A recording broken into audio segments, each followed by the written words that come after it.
Good morning, good evening, or good afternoon, depending where you are around the world. Hopefully everyone has had a happy hump day for Wednesday. It is going to be an interesting topic today, as I do want to bring up something from Western Digital. It was actually brought up by somebody, and I actually found this quite interesting. Wait till you guys take a look at this, as this kind of is going to be related to what's been happening with the PC hardware industry. So without further ado, we're going to go ahead and get started here. And welcome everybody. This is Chris Mizo. If you're unfamiliar with who I am, what's up, Deravax? Good to see you. Hopefully you got that PC build that you want all figured out. Jim, what's up? Glad to see you. Glad to see everybody as always. Western Digital, they had a very interesting press release, I gotta say, when it comes to, it's more investment purposes for everyone who is into stocks. If you guys haven't heard, they've been trying to really show about their side of things, where their focus is when it comes to their customer relations, which I am excited to show in a bit. Hopefully you guys just got to check out the new Intel Nova Lake video. How does everybody feel about that? A 52 core monster that can be coming out sometime soon. And it's going to be a bit much for a lot of people out there, especially if you don't plan on using all 52 cores, but then you do have some hybrid users out there who might be interested in it, as for gaming and for, say, work related purposes, or even if you are into like content creation or even doing some sort of rendering, that would be a great option for anybody out there as well.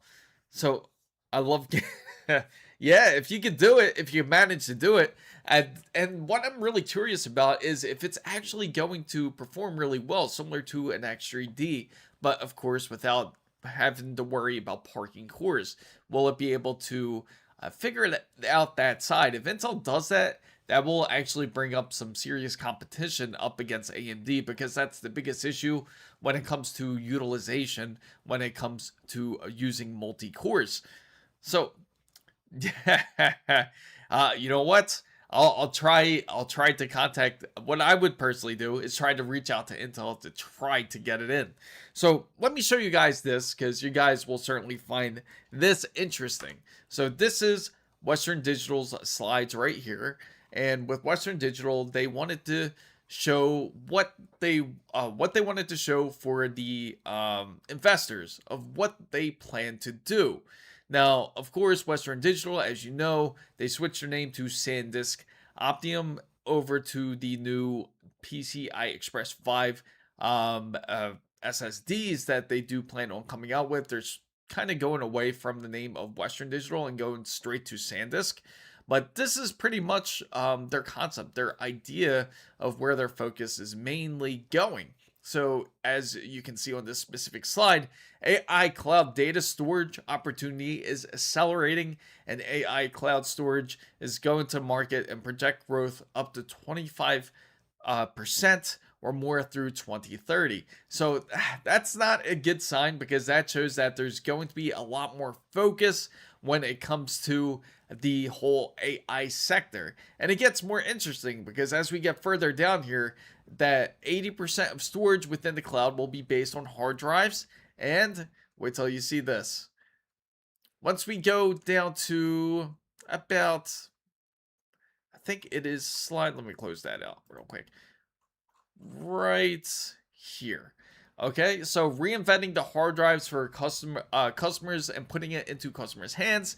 So there's talking about customers, but of course it's not really focused more on the consumer side. This is more of the enterprise side that they're looking at, and how they're planning to produce these drives specifically, as you notice, in the AI sector. And and it just looks like a straight enterprise presentation, that they're not really putting a lot of focus onto the whole SSD and to the standard hard drive factor. So usually that's not a pretty good sign here. They're planning on trying to push more drives and more workloads over to the AI side of things. Now, we're going to go over to Micro Center to check onto the pricing in a bit. We can come back to this. I know this isn't very exciting for a lot of people out there, but this is just showing the capabilities of what Western Digital is planning to head over to. So, have you heard that investors are pulling out of OpenAI during spending? Yes, I have. There's quite a few investors out there that's been demanding to actually get their capital back. Places like from OpenAI, they're expected to end up like going bankrupt within this year or even into early next year. So that could be a bit problematic unless they get swallowed up by another another AI entity. So it could be from Google, it could be from Microsoft. It even seems Microsoft has kind of pulled back from OpenAI because originally they wanted to invest a little bit more into them as well.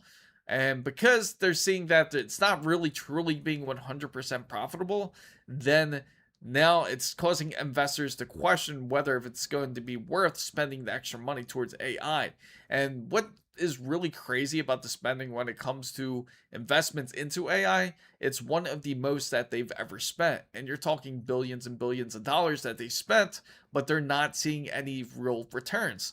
So again, you can see like with Western Digital's ideas here, they reinvented hard drive for AI seamless growth up to 100 terabytes and plus double the bandwidth, power optimization. So again, that is where their focus is. It's going to be focusing on pretty much the whole AI sector.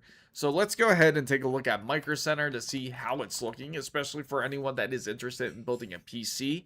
And I can certainly show how it's looking for the PC sector for anyone that wants to say build a decent PC. Now, if you're starting from scratch, what's up, Fun Angelo?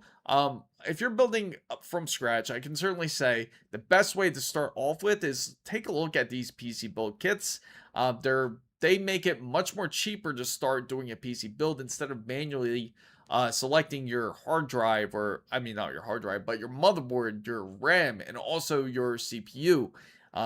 It'll make it cheaper in a sense to where at least one item is free compared to purchasing each separate one. So we're going to go take a look, for example, at AMD's bundles here, and we can see what is available. So the best bundle that they have for anyone that is on a tighter budget is if you're looking for, say, a 7500 X3D and a cheaper motherboard, which is the MSI B850. It also comes with some RAM, which is the G-Skill Flare X5, 16 gigabytes of DDR5. So they're spending it all on expanding when they barely have any customers. Yeah, and that is the large issue when it comes to it, is because everyone just takes advantage of the free version. Anybody that uses AI, most of them will end up using the free version anyway. So people don't really care about trying to take advantage of like the pro use. A lot of people don't really find any use. They keep using it, in that sense. Now I think the way OpenAI does it is if you use their if you use their ChatGPT, the free version, you can only use so much. And they even came out with different plans. Say if you are only a phone user, if you strictly use ChatGPT only on your phone and not on your PC, they even have a phone plan, which it's like I think it's like $5.99 a month or something like that, just to try to attract people to purchase plans. That's how rough it is right now with OpenAI in trying to turn a profit.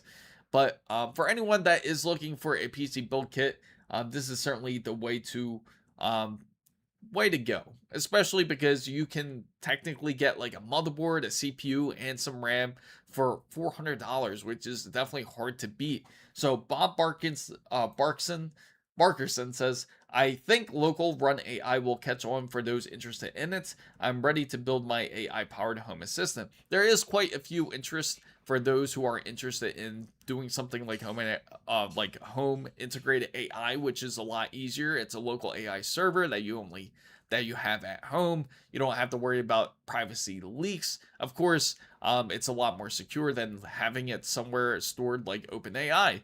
Now, what's interesting about it is that Intel is coming out with their 52 core beast, and they're going to be heavily focused on having MPUs. And as you saw, it's going to be quite over, I think it's 72 TOPS, which would be great for anyone that does want to use it for that type of usage.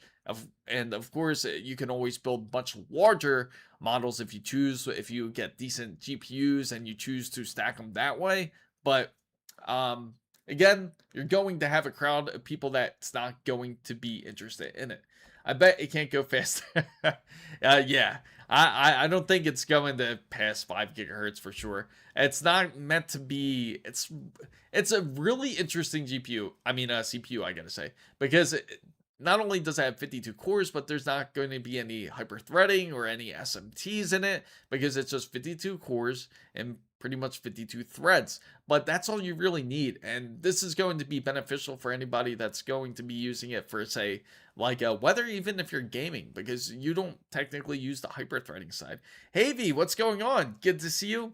King Claus, what up? The 5090 Lightning is a beast, absolutely. And it is one of the hardest GPUs to certainly get your hands on. It would be nice to type in an MSI Lightning, but the chances are going to be slim to none to find one. Let's just take a look and see if we can find one. And yeah, it's not going to be very easy to. You're going to have to search the internet for it. I'm even curious if Newegg has it. Let's go ahead and take a look on Newegg and see if we can if it pops up at all. My fave tech, what's up? Good to see you.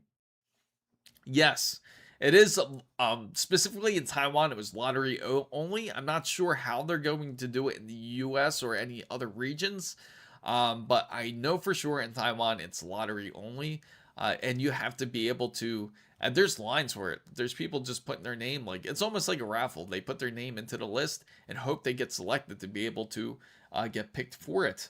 So, bro, Romania cheapest 32 gigabyte DDR5 dual channel is $450. Insane.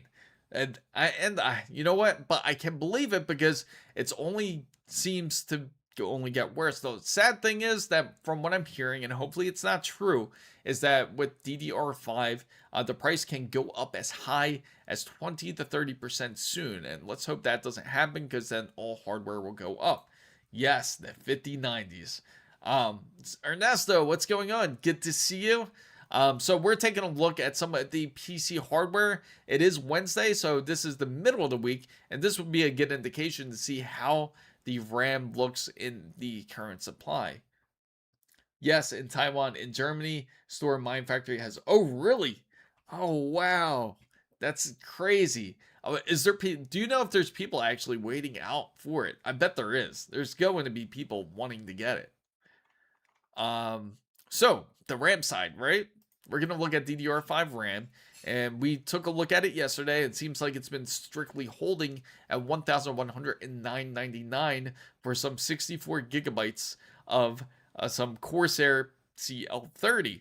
Now, as you guys know, it's been very volatile when it comes to the pricing of Corsair's RAM, but it's a large difference when you take a look at the Trident Royal Neos, because this specific kit is 32 gigabytes CL28 and it's $520. There's only 3 left in stock, so it seems people are actually purchasing it. So I feel bad for the guy who traded. Absolutely. It was a terrible deal on his end. I can't believe that he actually went through with something like that. It's not just DDR memory, but also hard drives are going up, CPUs and GPUs. Yes, which I will show in a bit. It's actually quite ridiculous, like how bad the pricing for the SSDs has went up. So Deverox says here in Brazil the 5090s are easy to find, but they cost about $4,000 to $5,000 already. That is absolutely insane. Kilobyte, good to see you. And I'm going to check over our I'm going to check this out real quick just to make sure we're connected here. Let's see. Stop that and reconnect. And make sure that we have all our services connected, as it seems like our chat is just catching up. So, but yeah, let's take a look at the SSDs just to give you an idea. He's absolutely right. The drives and storage are quite ridiculous. GPUs are absolutely way up there in pricing as well. I wanted to see how much the petabyte. Yes, I think we would all love it. Kilo_byte 808 just subscribed. Awesome. Thank you for subscribing, Kilobyte. Certainly appreciate it. So, and this is exactly what Carlito Gomez means here. So take a look at this. It's not that much far of a difference. We took a peek at this, which is a Samsung 990 Pro 2 terabyte at $399. This is the average price for a SSD. This is PCI Express 4, guys. And now if you take a look at it right directly next to it, you're going to see the Samsung 9100 Pro 2 terabyte just for $20 more. So 5090 Ti, it's possible. They're actually in discussions of actually upping the 5090 Ti, which makes absolutely no sense. I get it in the whole AI side of things. Maybe that's why they want to do it. They want to kind of create a mid-tier between 32 gigabytes and say, and compared to their 96 gigabyte monster. So it could absolutely be possible. Lecro subscribe to the channel. Thank you, Lecro, for subscribing. So $530 here for a 990 Pro 2 terabytes. That is just wrong. That should actually be illegal. There should actually be laws in place for this because it's just ridiculous. Even Inland, if you guys are not familiar with Inland, that's Micro Center's brand for their NVMEs. Even Inland's is pretty expensive. You take a look at Inland's QN450 2 terabyte Gen 4, that's $290, and that's supposed to be more of the budget option. So I was baited by Newegg. I bought the Asus X870EH Miku Edition motherboard, and they offered 16 gigabytes of. Hey, that's a hard deal. I always got to thank Kilobyte, of course. Ernesto, also known as Ernesto.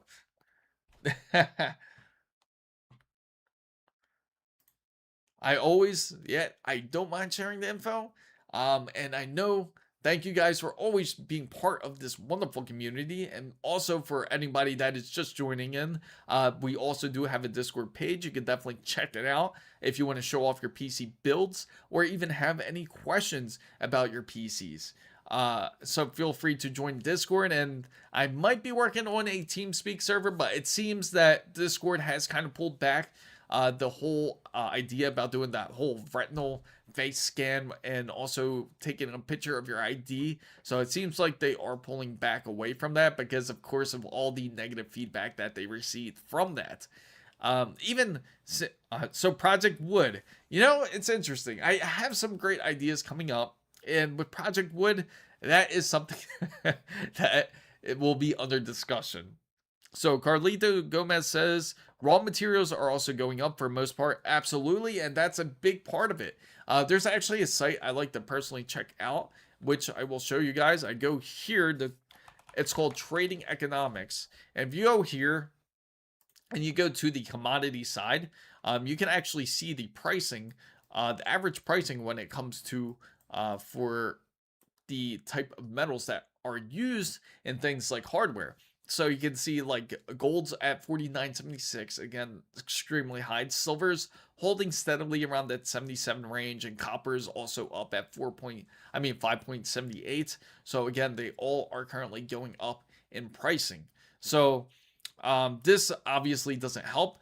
This is also going to be one of the reasons why power supplies are also going to go up in pricing sometime soon.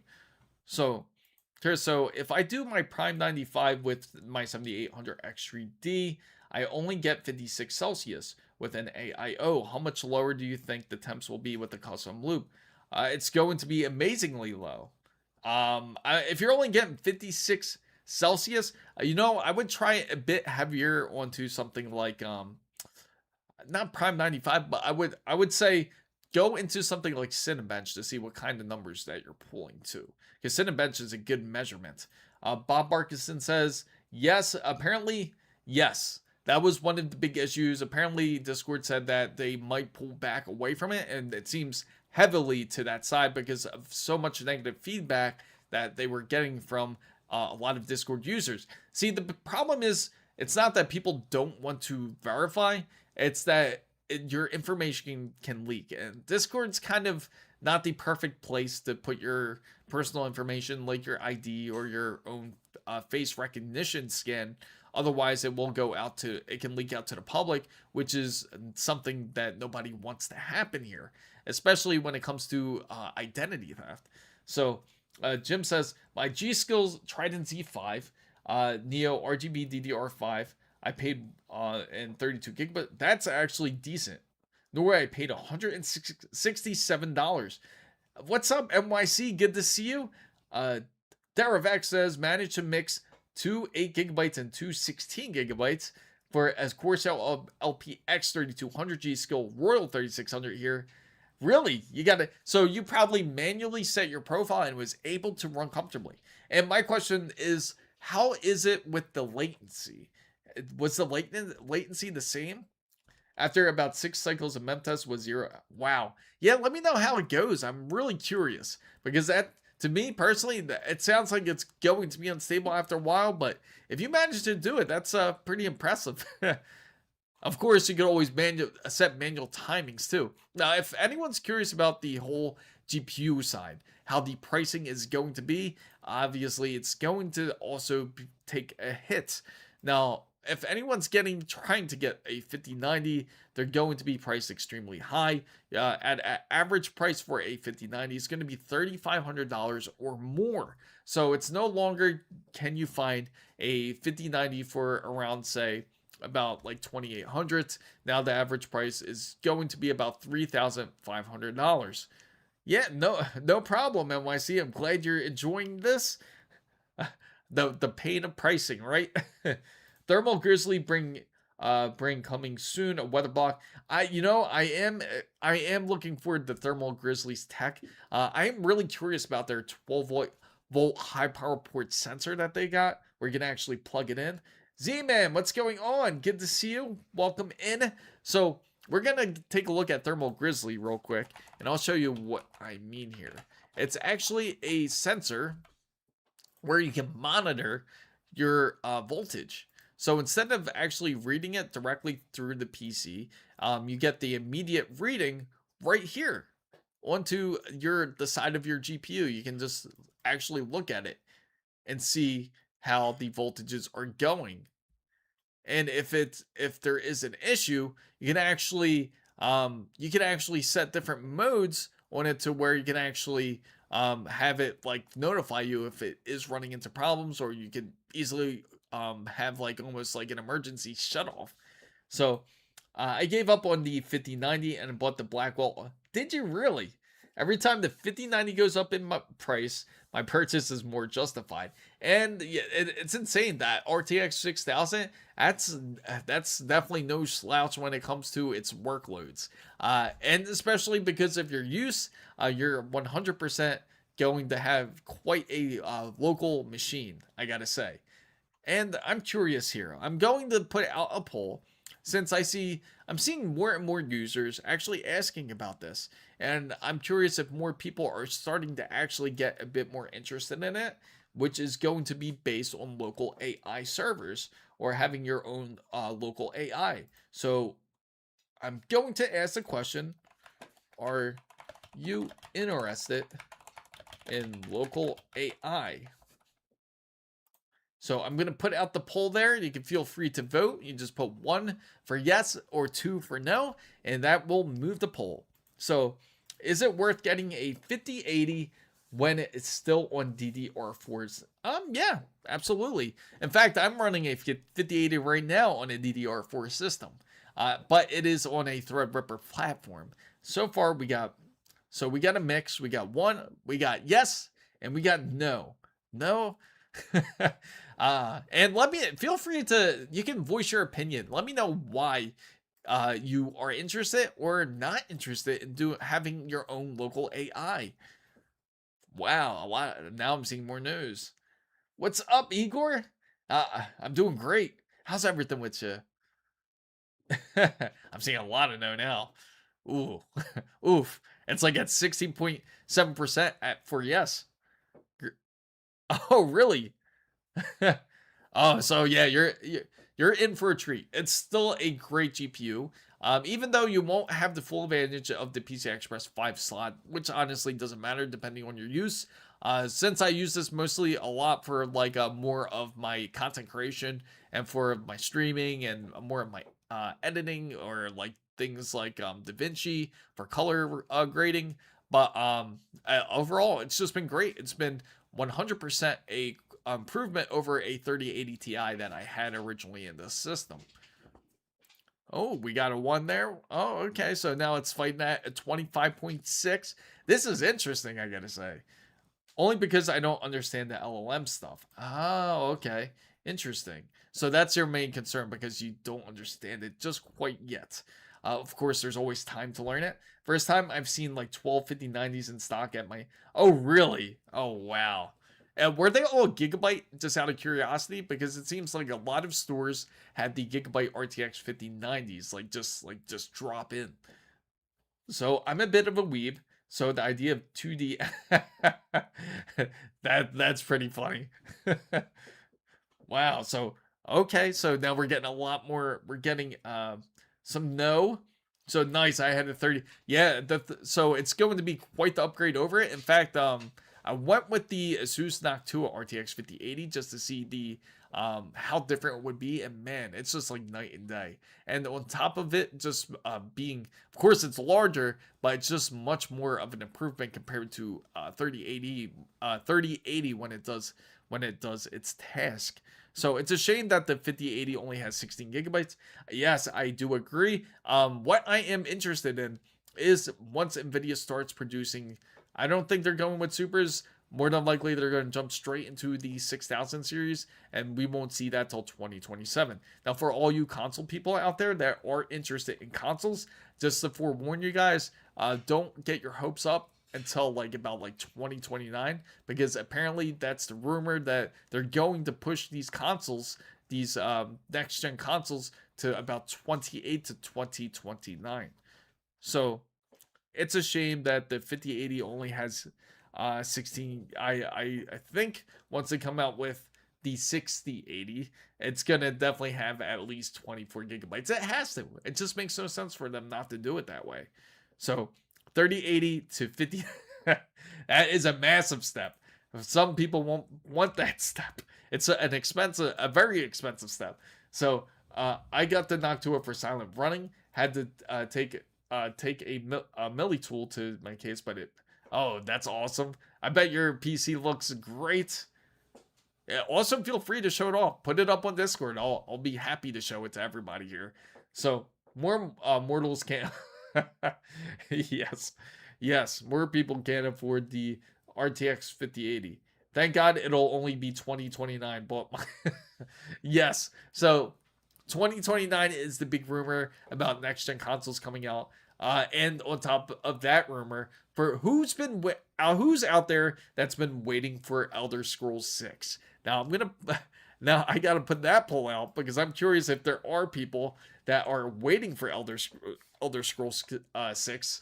Elder's Scroll 6. Are you waiting for? I'm gonna throw that poll out.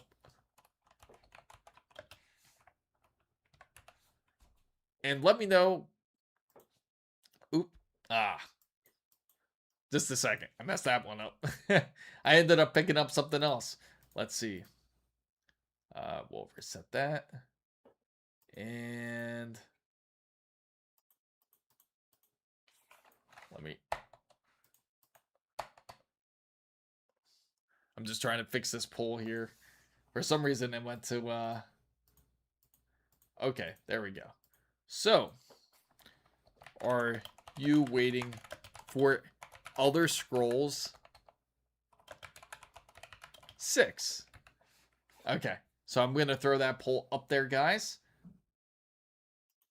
Did that freeze? It looks like my poll isn't working anymore. I think it's because it went up. I would have to exit and go back in. Oh, you know what? Yeah, the poll's not working, guys. For some reason, the poll froze. Let me try switching screens and then going back in it. I think the poll ended up freezing. Let me exit out of here. And I'll go back in. Wow, it actually hard froze. I've never seen that. I've never actually seen that happen on here. Oh, there we go. Maybe I'll reset now. Oh well. I guess the there we go. There we go. I think I got it, guys. Waiting for Elder Scroll 6. There we go.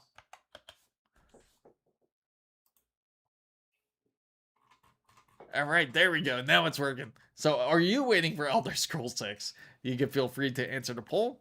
And I'll show off my PC after upgrade to... Oh, yeah. Yeah, you definitely got to. I love to see the Miku. So, Forza Horizon 6 looks sick. Absolutely.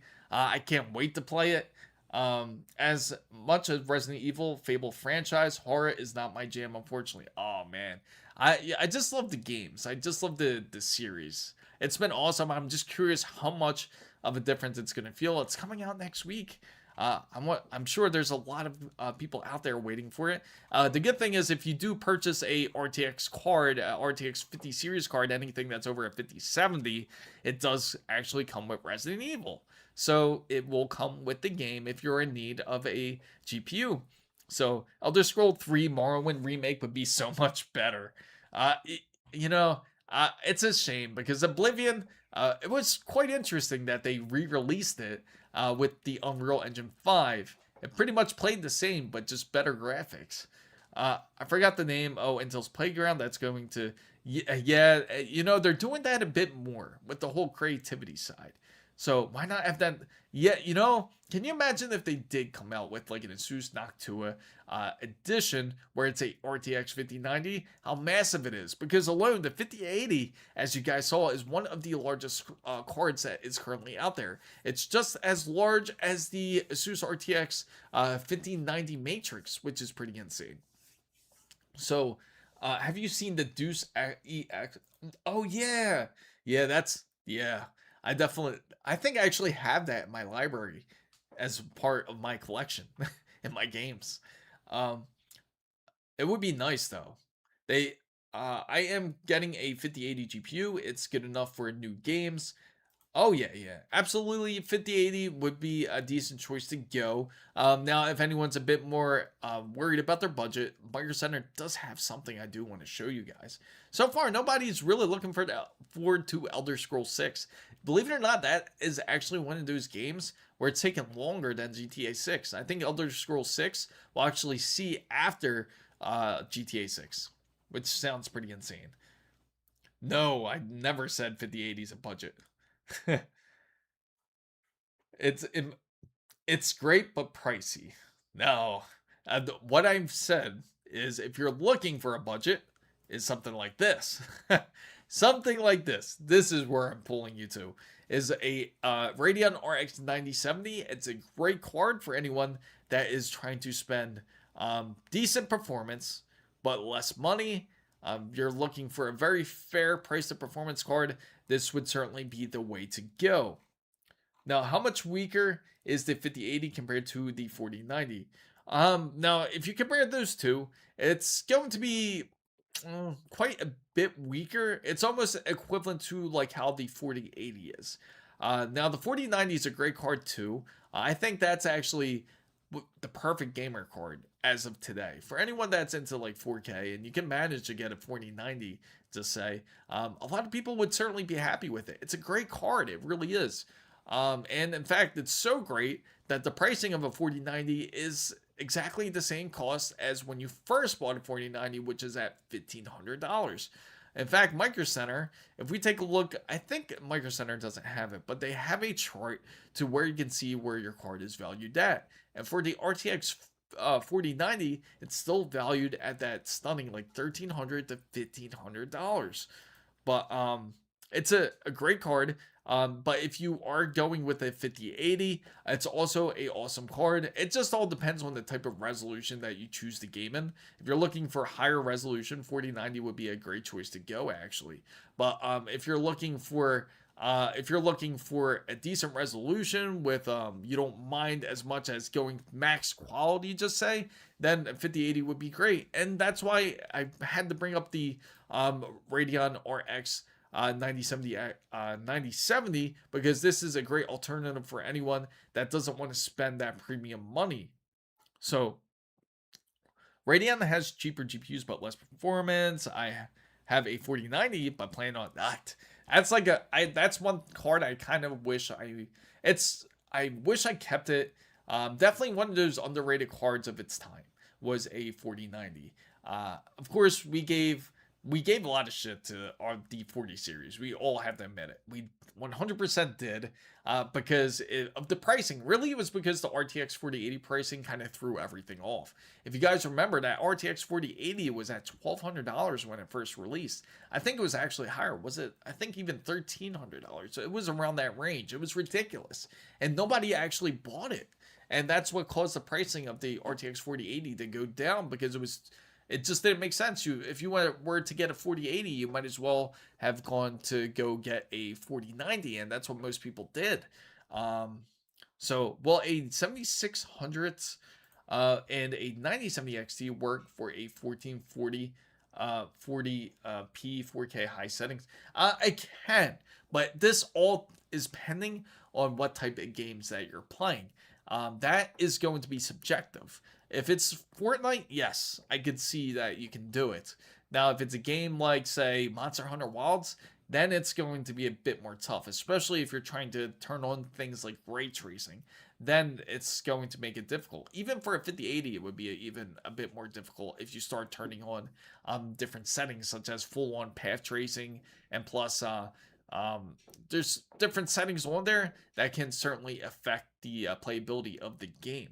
So Bob Barker says, have you ever tried lossless scaling with a second? No, I have not. So Josh says, oh, you reminded me there's news about a guy in the UK who murdered his... yes. Wasn't that crazy? Wasn't that some crazy news there? Like, that's how he confessed to the murder. That they wrote that into the they actually wrote that into the confession about what he said. He just said, he's like, oh, I'm never gonna get to play GTA 6. And so he's writing that. The cop is writing that into his confession, which was kind of odd. That's the first thing he worries about after murdering somebody. So I'm about to bite the bullet on some RAM. Gonna get a 48 gigabyte kit T-Crate, awesome kit, versus a 32 gigabyte 6000 CL30 compact PC for editing and travel. I would say definitely look for, if you're getting a 48 gigabyte kit, that would be the way to go because you're going to want a bit more temporary storage, so to say, when it comes to your whole video editing. That makes quite the difference. So I would definitely say 48 gigabyte would be the way to go. So when do you think a PC would be able to handle Crisis on max settings? I think a lot of PCs can. The real question is, can a PC handle Borderlands 4, or can it handle games such as I would say like Borderlands 4 is quite the benchmark now, and even currently it's been like Cyberpunk if you run it into psycho mode, because in psycho mode you'll be running it on full out path tracing. Black Myth Wukong is a great measurement of tool that you can use during gaming. So Deravac says, was a killer for its pricing, 4090, 13,000 RIAs against 30,000. Wow. It's quite the difference. It just doesn't make sense, right? Like I really thought that the 5090 it was going to be like around that $1,500, $2,000 mark, but after the vendors kind of took over and made their custom fans and shrouds for it, it's always going to have some extra tax on there because of the improved cooling for it. So the first 4080 non-super 12 gigabyte is a scam, and 1200. Yes, and that was the big issue. So Chris, may I drop a link in the chat? Yes, you can feel free to drop a link. YouTube's kind of restrictive though, just to let you know. If you can't send it through Discord, and I can copy and send it through there, because I try to enable URLs through the chat, but it's so picky when it comes to YouTube. Or you can feel free to send it over on Twitch. That's also a great option for you guys. So apparently a lot of Walmarts have clearance sales, and no way, really. That would definitely make me go do a Walmart hunt just to get a 50 series if we can get one for a great deal. So ray tracing is kind of cool, but it depends on the title. Yes, it just depends on the type of game it is. Now, here's a great deal.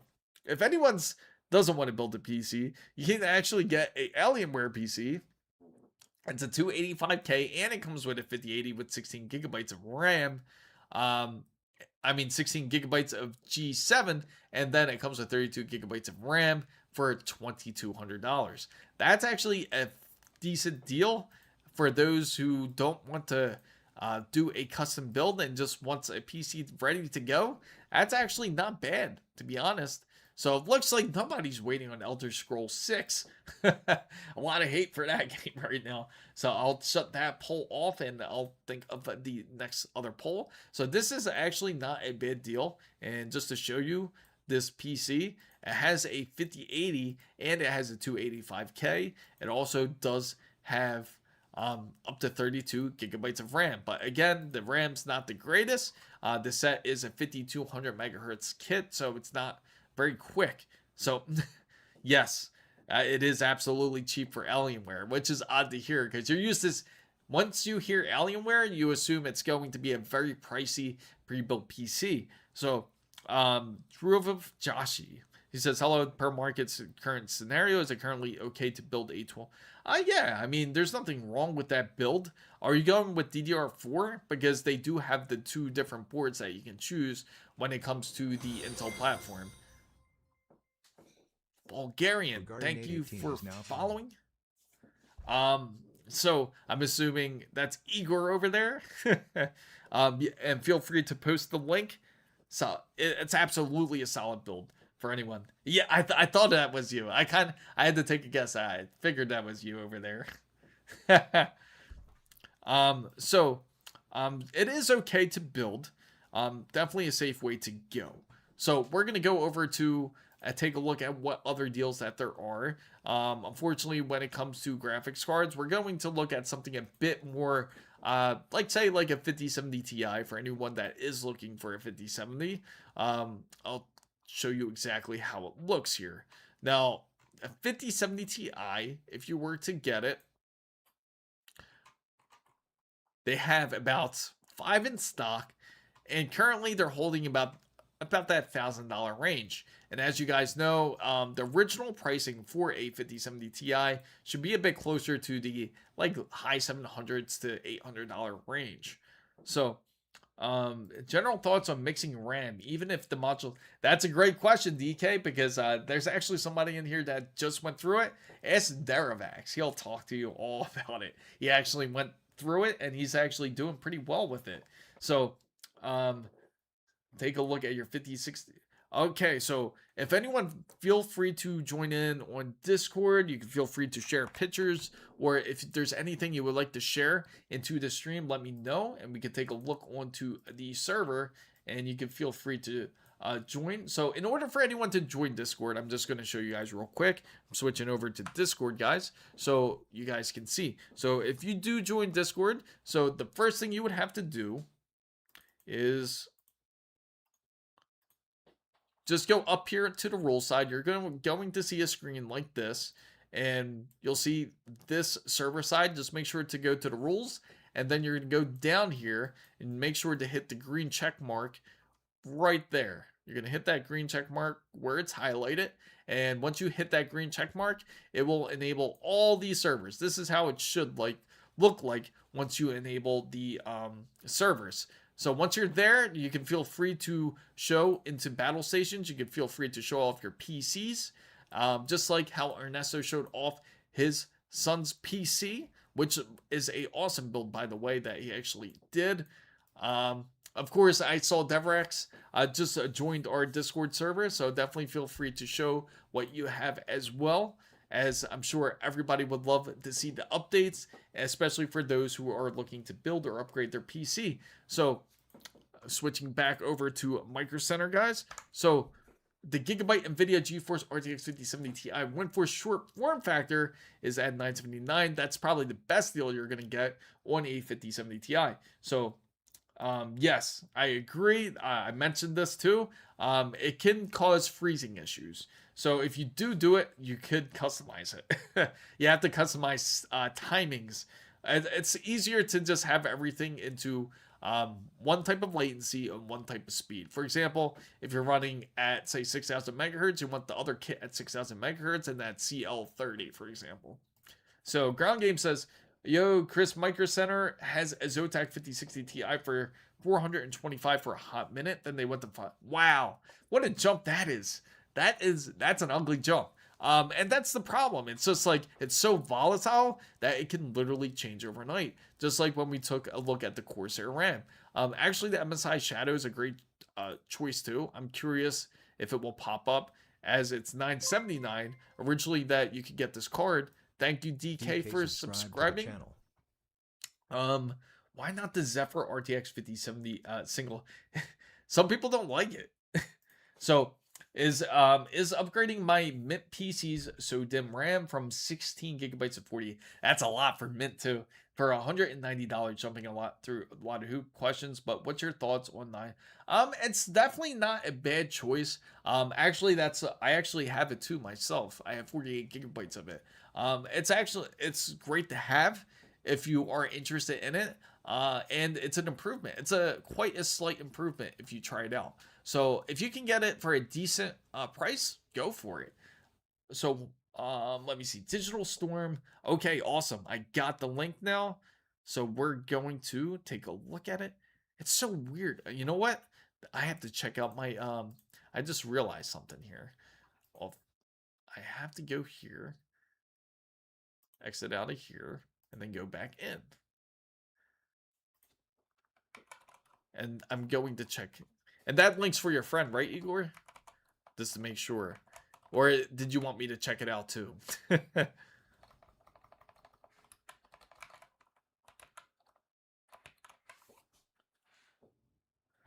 What is left from the 48 gigabyte kits at Micro Center? Yeah, that's a good question. We will find out in just a bit. I just got to reopen this, guys. Because I'm trying to get this chat window up.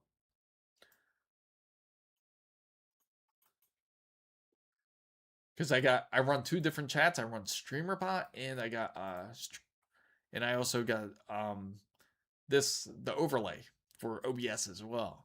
So let me see. Okay, now I think I'm good. Now it should load up okay. Perfect. And Put some PCs. Oh, okay. We'll definitely share it. Okay, so we're gonna look at the 48 gigabyte kits real quick. There is, please check the yes. Oh, sure thing. So we're gonna take a look at this real quick. I'm going to copy this out, and we're gonna check this out before we go ahead and look for the 48 gigabytes since he put it up here first. There we go. And this is it, right? These PCs, the Corsa, the Velox, and the Aventum. Oh, wow. It's quite, I gotta say, it's definitely interesting. They definitely have quite a bit of offerings here. You know, somebody actually brought this up to me before about Digital Storm. I think one other user actually ended up getting him. I do love the design of it. Maximum performance, maximum engineering, and they have the custom water loop, and it looks like a 5090 with it. So we're gonna take a look at the, well, click shop now. Now you can go Intel Core. So they have different configurations here for 24, of course, up to 24 cores, 128 gigabytes, one dedicated GPU, or you can go AMD Ryzen, which is up to pretty much the same concept, except you get a bit of different options here. Yeah, but yeah, it's still expensive, right? Still really expensive. Opinion on PC VR gaming? It's a good choice to actually go. If anyone tries VR gaming, it's actually decent. I got to try out the Pimax, and I was quite impressed. Even MetaQuest is like decent for what it is, especially for the pricing. If you go Pimax, you're gonna have to spend a bit more money because you're paying for 4K optics. It's literally a 4K optics in each eye, so you're running like almost like 8K resolution when you're gaming on it. But I would highly recommend having a decent GPU if you do plan on trying it. It's funny. I was talking to the Pimax guy over at CES, and I had to ask him. I was like, "Did anybody actually throw up like using this?" Using the Pimax. He said, yeah, that somebody actually just ran to the bathroom like about 10 minutes ago using it, which I thought was pretty funny. So I haven't got to do a ton, but the one I know for sure that's been great is a Half-Life Alyx is a must, and so is I think it's Alien Recursion, where you can actually feel like you're in the game Alien, which is pretty dope. It's almost like it gives you like that horror game type of feel. But what do you think of the pre-built PCs like the Asus G700? They're not bad choices. Of course, the biggest thing that you would want to look for in a pre-built PC is you want to make sure that they do update their BIOS. Now, like when it comes to something like Digital Storm's choices, it's going to be like a custom motherboard anyway, so you know for sure that they will. If you haven't heard, Corsair had their issues with the pre-built PCs, where that, again, great PCs, but the problem is that they just didn't update the BIOS on time on some of those PCs to where the Intel 13th and 14th generations weren't working properly. Subscribe to the channel. And they actually ended up having issues with the microcode. So, yeah, but it's no problem. Let's actually go check out these 48 gigabyte kits, see what they have. And I am a bit curious myself here. The good thing about the PC universe is learning, absolutely. And it's a curiosity factor. Anybody that ends up, say, first getting a pre-built PC, they start to ask, like, you know, like, I don't want to build a PC. I don't know what I'm doing. I don't want to take the risk. And then you'll end up buying a pre-built PC. And then once you do it, you're like, you know what? This GPU is not good enough for me. I want to get something that's more beefier. I would say I want to get a RTX 5080. You put it in there, and you're like, well, since it's a 5080, now I gotta upgrade, you know what, the power supply. So then you upgrade the power supply, and then at that point you're like, all right, let me just go ahead and build a PC. And then by then you realize that I should have built a PC in the first place. And I think that's I'm sure some people went through that experience. So I see in Germany that the new flagship motherboard, Asus Galaxy Ice, I don't know what the name is, an expensive curiosity. Yes, absolutely. I agree. Exactly. Happens ever. I'm telling you, it happens ever. I mean, when I was younger and I first, it wasn't that I first bought a pre-built PC, but it was the family PC that I was really intrigued with. and I wanted to see how powerful it can get. So I tricked my dad into buying a GPU because I told him I needed it for school, and he actually ended up buying one of the top GPUs. I was like, yeah, this is perfect. Now I can do my schoolwork. But in reality, I just wanted it to the game on it. And after he purchased it, the guy at the counter at the time, it was Comp USA. He said, "Man, this is a really good GPU." He's like, "This is like top of the line." And I was like, "Yeah, just like hurry up and buy it because let my dad buy it real quick before he realizes what it is." I lucky you didn't get the GTX 2. I know, right? Uh, but as you know, it was kind of pretty funny. Like once I had it in there, like how massive it was, man, it was just life changing after that. It was nothing like changing out your first GPU. And let's take a look. We'll look at 48 gigabytes, and we're gonna look at the 96 gigabyte kits. Which GPU was it? It was, I gotta look it up. I think it's the GTX? Let me look it up real quick. A GTX 5, it's the one with the mermaid on it. For some reason, I always forget it. I think it's the 6800 or 680. Let me see. I'll look it up actually right now, and I'll share it with you guys. Let's see. The GTX 6, I think it's the 680 or 6800. Mermaid. Let me see. I think it was. I'm about to show you. It was the 6800. Okay, it was this exact one right here. I'll show you guys right now. So it was this one that I got my my father to purchase. It was the 6800 when my very first GPU was this. 6800. Definitely went through getting a few parts and then a whole new piston. Yeah, yeah. Who could forget about that, right? That was like the GPU everyone wanted to get, top of the line. And you know, the first, ironically, I don't know if you guys played this or not. Let me know if you guys did, especially for this generation. Have you guys ever played Gunbound? Because that was like the first game I ended up going to anyway, even though it was a free game. Because I'm a kid. I wanted to ensure that all my games were great. But the first game I ended up opening up was Gunbound. I don't know if it's still active today. Let me see. I'm about to look it up if you guys played this or not. It was a free game made in Korea. I'm curious if it's still out. But it was this game here. And that was a big game that everybody was playing at the time. It was something like this. It was amazing. Oh, really? You have it in your collection. Comes with the complimentary pinup art. First PC I got was a 386, but transferred to the... Oh, really? Oh, that's pretty dope, though. You got to go through that whole area. And... here it is right here. This is what they have on the 48 gigabyte side for anyone that is looking to purchase some RAM. Now, of course, it's going to be very selective. It's pretty crazy how the pricing is. Now, this is the exact one, not the exact one that I have, but similar, except for the latency and the speed. But it looks similar to this. But the Z5 RGB 48 gigabytes, they have it for 500. It's sold out though. Let's see what's in stock, because it's going to vary by store, of course.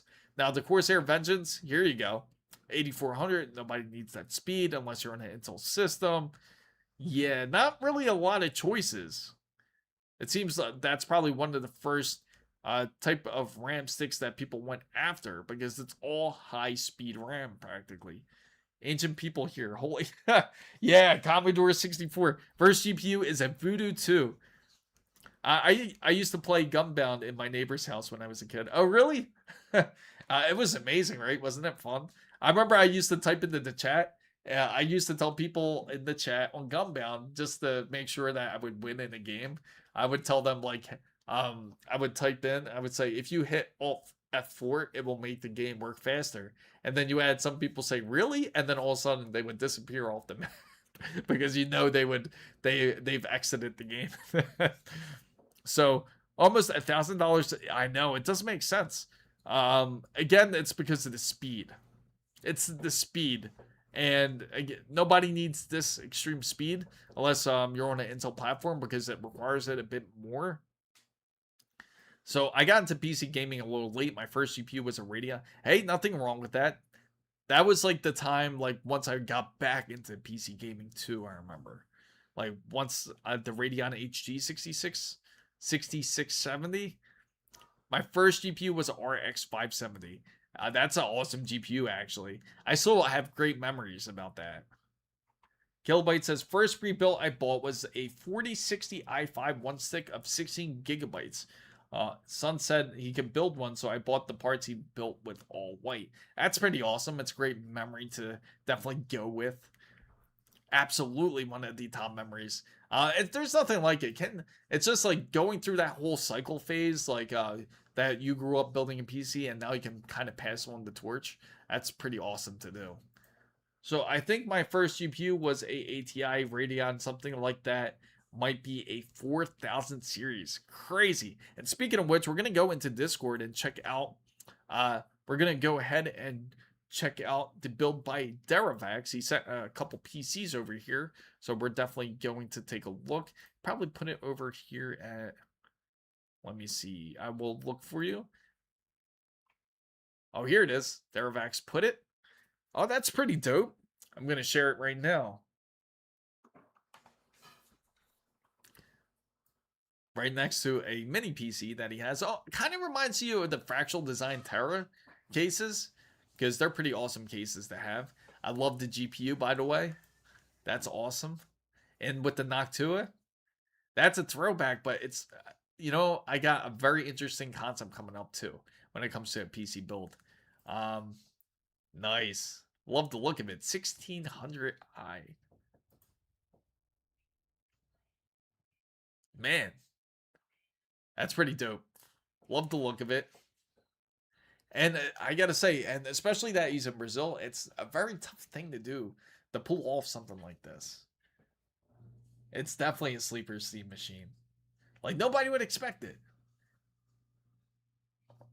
That took some time and dedication. I love it. Very unique for sure.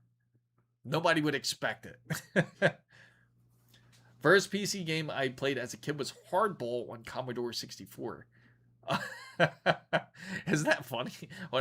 And then you ended up getting a 3090 Ti. Memory cost a bomb in the 80s more than now per megabyte.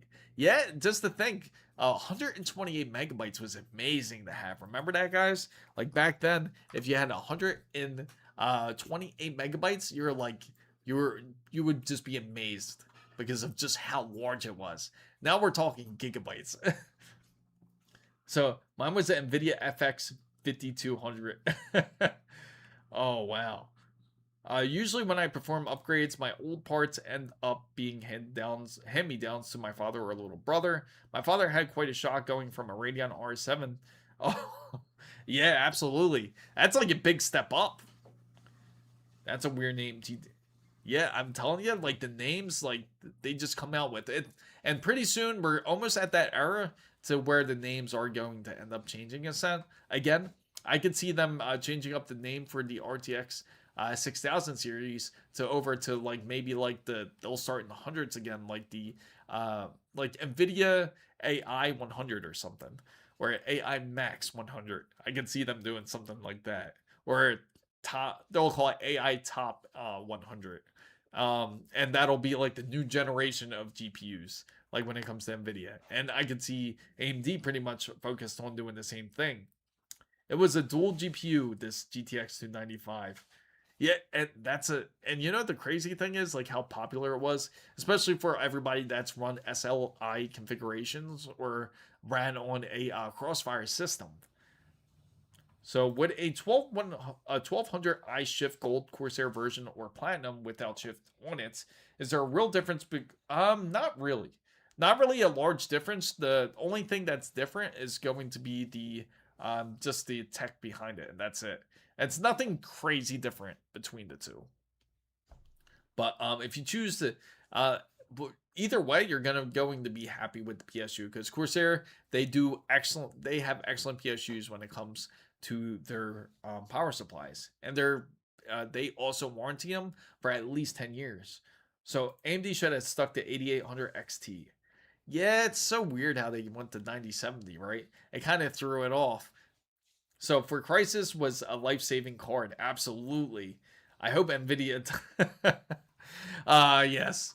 And then we get another confusing aspect. Can you imagine we go over to the graphics card here, and then we go ahead and say, and we see we'll see like AI 100 from both sides. Like we'll see Nvidia AI 100, for example, and we see AMD AI 100, and then everyone's gonna say, "Oh, what kind of card do you have?" Then you're gonna have to say what brand you have because you're gonna have to say Nvidia AI 100 or AMD AI 100. It would be quite ridiculous. But and then you know what you're going to see a lot of? You're definitely going to end up seeing like a lot of the fraud cases where you're going to see people ending up ordering, say, like a AMD version, right? And they said, no, I never ordered. I ended up or like Nvidia's version, and then they say, oh, I ended up with AI's for the AMD AI 100 instead of the Nvidia AI 100. You'll definitely see a lot of that. The second they get insecure, marketing department changes series. It's rough. It really, yes. SLI, bring it back, right? I can see parents complaining about which card to give their sons. Yes, yes, I am live, Beantown. I am live. Good to see you, actually. I joined your Discord server. Awesome. Uh, yeah, um, if you joined the Discord server, guys, just remember, don't forget to go ahead and click the green check mark in the rules so that way it will enable all these servers. So make sure to check it. That way you're pretty much good to go. There we go. And if you post anything, let me know. I will definitely share it up here live. So when you take a look at the pricing, guys, here, so for the cheapest pricing currently, and you want Resident Evil Requiem here, and you want to go RTX 50 series, you go $550 for this card. Not a horrific deal, but again, those who are trying to kind of like future proof their GPU might not want to go through the whole 12 gigabyte phase. More than likely you want to go for 16 gigabytes, and if you are trying to be a bit more cost effective, it's definitely better to go with like a RX 9070 XT. So or man, I'm scared that this AI wheel will keep running as it is right now. Like OpenAI said that they're going to charge $60 for 1,000 ad views or something. Like, you know why? They're very desperate right now to make up that revenue. Like if I switch over here, we go to, this is Western Digital's right now. This is their pretty much their earnings call that they had recently, and this is going to be based on their innovation day that they had. And if you take a look at their presentation, it's practically telling you everything that they plan on doing is all focused on the whole AI side of things. And because of that, it's going to unfortunately make everything go up in pricing. Everything is going to have focus onto the AI side, especially once we go down here. You're definitely going to see it, which is further down. I know it's a lot of slides. Bear with me, guys.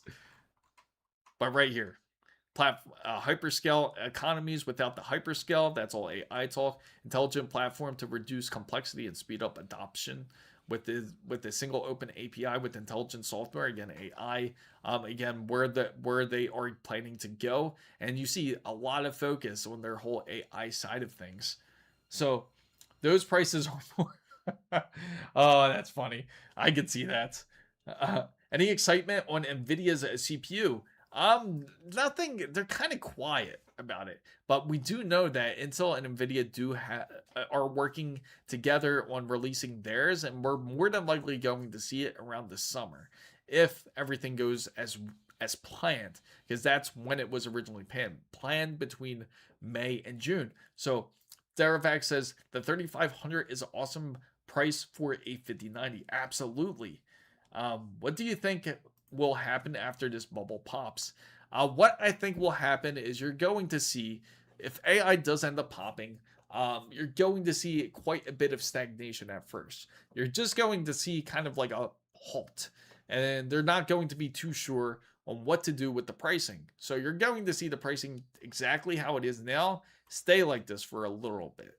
And then after they start realizing they have an oversupply of, like, say, wafers, and they have to be able to create something out of these wafers because they're not being used. At first, they're obviously going to try to have like wholesale, try to give it up more into the enterprise side. See if people will purchase it through the enterprise side first. And they'll get rid of a lot of it through that way. Now, for the enterprise size, if they're already pretty much filled up, they're going to have an oversupply of then RAM, and then it could be NVMEs that can be oversupplied, and it can be VRAM that can be oversupplied. And because of that, then you'll start to see the prices start to trickle down. Then it won't crash. It won't go from 3,500 down to 2,800 overnight. You're going to see it kind of trickle down to the point where if they have an oversupply, and once they do, then you'll start to see these pricing really fall down then. And then if AI end up like completely not doing well at all, and they just focused it more into the enterprise side, which I think will be more the focus where AI will head to instead of more of the consumer side, then it's going to be pretty much set in stone of how advanced AI is going to get. So let's hope that does happen, of course, for everyone out there. Yes, it will have like this big trickle effect. It won't be as quick. It won't be like a knife down. It won't just suddenly go from, say, the prices again like $3,500 just drop down to 28, 27, but you will see it trickle down each month. And then eventually it'll get to the point where they're like, okay, we just got to get rid of it. We have over 25 in stock. We have about like 75 in stock of each Micro Center store. And then you would see the pricing start to drop. So I remember a time when 512 megabytes of VRAM was colossal of video memory. Absolutely. Those were some times that once you saw that 512 megabytes, you really realized like we are getting quite advanced. Even 256 was amazing back then. 256 was quite something. Even when it came to RAM, like if you had 4 gigabytes of RAM, that was quite the setup. That was overkill at times. Even 2 gigabytes was overkill. People were happy with 512 megabytes of RAM. So, but yeah, that's the evolution of how everything is now. But unfortunately, the way things are, as of now, the pricing is currently still high. So if you are looking for a 5090, a decent price that if you were to purchase it, would be around $3,500.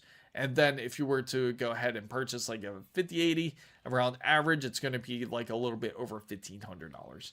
So I had 128 megabytes of RAM in my and I think a lot of people did. I think that was like the first thing people went for. I think that everyone started off with actually like 64 megabytes of RAM, and then they worked their way up. So I had 128. Let me see. Tech Tactical says, yeah, that makes sense because it's not like they could shift production back to consumer products. Yeah, and that would be the problematic side.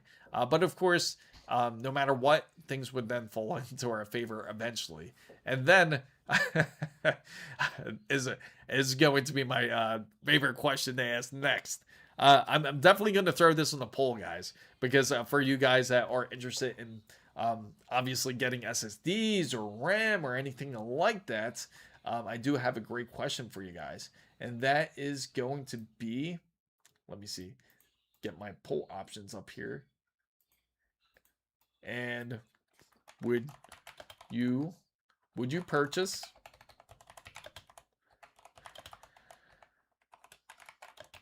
PC components from Crucial?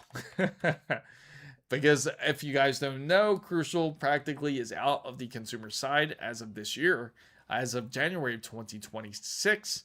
But of course, if this did happen, say if the AI bubble did pop, would you go back to Crucial to purchase any PC components from RAM or SSDs, especially that they said that what they've done now is Gaz's Adventure, subscribe to the channel. Thank you for subscribing.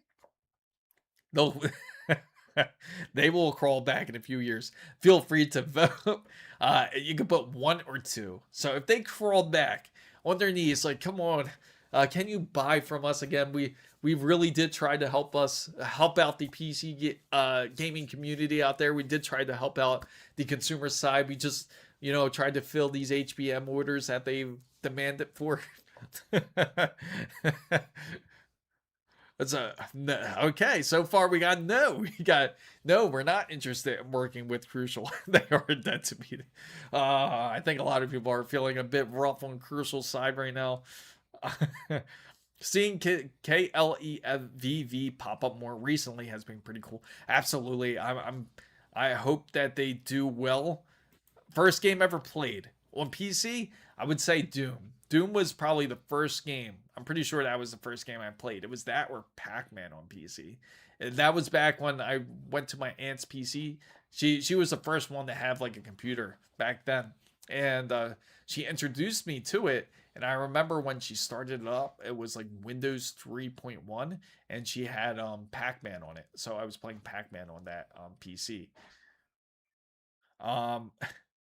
Waiting room for RTX 6090, but after then, like when I ended up getting the family PC, which was a Sony Vaio. I don't know if you guys remember that or not. Let me show that to you guys. This is a throwback.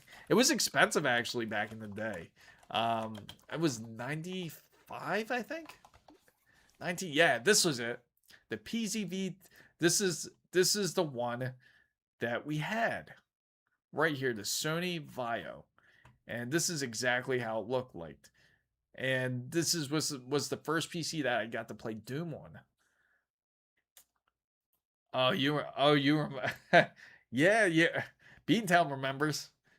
So, waiting for Dangerous Dave and Mike. I remember that Apple IC, absolutely. Oh, we do got some interest. We got some interest that people would purchase from Crucial. Interesting. And feel free. Why would you purchase from Crucial? Just out of curiosity, would it be the pricing, the fair pricing that they give? And wow. So far we got some people saying that they would go for Crucial again. That's interesting, I gotta say. Especially even they kind of put us on the back burner there. So I have 32 gigabytes of 216 DDR5 for sale. Any recommended ones site on, you can sell it right on Discord. Just go on Discord, tell them that you have RAM for sale. There's quite a few members on there that might be looking for it. So if you let them know, like, hey, I'm selling it, just make sure that the exchange is fair and you guys can do your thing there. So pricing, I think most PC builders would want the parts regardless if they offer good value. Yes. Oh man, it is interesting though. We have quite the mix. We got a 50-50, so 50-50 is not good for a large company to come back onto the consumer side of things. RTX 5050 or the RX 7600 for a ITX build? I go 7600. I think you'd honestly be a bit happier with the 7600. No problem. No problem, Tony. So, oh man, I just started playing the Phantom 2 GT 560 Ti. Now, just to give you an idea of the specifications here, this is what it was running on, the T700. You ready for this? Uda Elia, subscribe to the channel. Awesome. Thank you for subscribing. So it actually had, it was advanced at its time, 1280 by, that doesn't sound right, the resolution, because I remember the screen being 800 by 600. I always remember that resolution because a lot of the games, that's where it would be set at. And then it would have a 3.5 floppy inch, 3.5 inch drive for the floppy disk. And of course, it had a CD drive, which was CDR. And then it also had, where's the processor? Pentium 2. And it had 32 megabytes. And that's right, 32 megabytes. And it had an ATI 3D Rage 2. I would love for the price to be posted on this. Let's look up. I wonder what the MSRP was around then. 4 meg. Yeah, that was the thing. That was the thing. 4 megabytes. And the thing back then, that was insane. Like 4.3 gigabytes would be like unheard of, like to have as a drive. Even the hard drive, where is it? They don't have really the hard drive listed either. But yeah, that's again a throwback. That would be an interesting PC to go back to, especially today. But it was amazing how flexible it was. Like how it was like to work on that PC. Can you play yeah, I don't see why. Probably. Yes, absolutely. So, what should I do for my PC? I have a 5070 i5 13400 and 16 gigabytes of DDR4. What should I upgrade to? Okay, so I think you just asked this yesterday. I think I remember you were here when we were discussing AM5. I would still suggest that suggestion. You can go AM5. You could actually get a decent deal on it. I miss CTR for screens apart from the weight and size. Yeah, the look on it is quite amazing, I gotta say. For some reason, the details in it are quite impressive.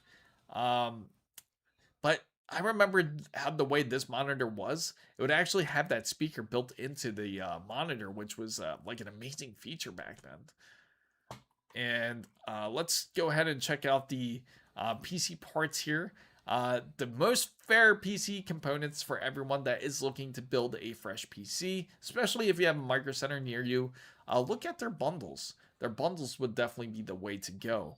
I mean, they have this exclusive 7500 X3D, and you get 3 parts. You get the processor, you get a motherboard, and you get some RAM. Sure, you might not get 32 gigabytes of RAM, but it's only $350. Now, I did post up a deal. I don't know if all you guys got to see it or not, which was the Newegg deal. If you guys are interested, it's also on my page on YouTube. Let me show you guys. It was actually a RAM kit with a 9850X 3D. I think it was the Manta DDR5. Let's see if it comes up. Here we go. Here are some kits that Newegg has, which are pretty fair. So far, we got the 50-50 mix of Crucial right here. So I'll shut that poll. It seems like we got quite the mix. Micro Center bundles are fairly well priced. I agree, 100%. They are very well priced. If you take a look over here, they do have an Asus Tough combo. The one I recommended was actually, let's go ahead and click this first. I'll show you which one I actually recommended here. So we're going to click here. Their RAM can be hit or miss with the motherboard. When I was using the Expo, that's the combo Micro Center. Absolutely. It's almost like you do take a little bit of a risk when you do go ahead and make a purchase like that. Oh, this is the new one, the Asus X870E Plus. Let me just see if it is. I'm going to examine this motherboard. I think it is. This is their new variant. And the way you can tell, let me see. Let me zoom in here. I'm pretty sure this is it. X870E Plus. It looks like the new version. If that's the case, I gotta reach out to Asus now and figure out what's going on. But of course, I'm sure you guys heard about the recent issue that they ran into. It's something that they are still obviously trying to figure out. I tried to get answers. Yes, absolutely. Absolutely. Thank you, Tony. Thank you for subscribing. I do certainly appreciate it. MSI was streaming a similar CPU. They were RAM overclocking on. Oh, really? Oh, wow. Yeah, you know, the thing is, the issue is the 9800 X3Ds are still burning on 2 different variants. And again, it was overclocking the same way. And hopefully it gets resolved. It's an issue that I know both AMD and Asus have been figuring out a fix, especially on the Gesa BIOS that they have. The new 1.3 version that they have should technically fix it. But again, it could be a very minimal number. It could just be like one of those freak accidents out of many, many motherboards that are out there. But we'll know definitely in a bit. Aren't AMD extra? Yes. And that's the issue that I'm certainly discussing. That's all because of sensitivity here. What's up, Salad Source? Dear Abax Super Chatted $2.09. Keep the X870E Hero or upgrade to X870E Extreme? Now, if you're to pick between the two, now if you're more of an overclock freak, and nothing wrong with being an overclock freak, I would say go ahead and go extreme, especially if you're willing to adjust. If you're going to go through like custom water loops, go extreme. If you're not, you're going more for like more airflow. You still can overclock on a Hero. It's still a great board to do it on, but you don't have to spend the extra cash to do what you would expect out of an extreme. So I would say it depends how badly you plan on overclocking. If you're not planning to do crazy overclocks, then just go X870E Hero. Now, if you are planning to do extreme overclocking with custom water loops and you're trying to push records, then an X870E Extreme would definitely benefit you. So not much still planning. So what do you have planned out on your build so far? I gotta ask you, what is your plans on your build? Now, if anyone's interested in any of these components that I'm showing, I do have them posted onto my post on YouTube. I should throw it into my description box for everybody out there to take a look at these kits. The one that I specifically suggested, let me see if I can find it. Hopefully they still have it. Let me see. It's actually a really good one. This one. Oh, wow. It actually went up in price. It's, you know what it is? It's the price of, they threw 96 gigabytes. Now, the kit that I did throw up there is not 96, it's 32, and it's much cheaper. It's like closer to about $800 to $900. So, are you streaming? I'm doing 2 streams. So, I got one in portrait, and I also got one in landscape. So, I have 2 different ones.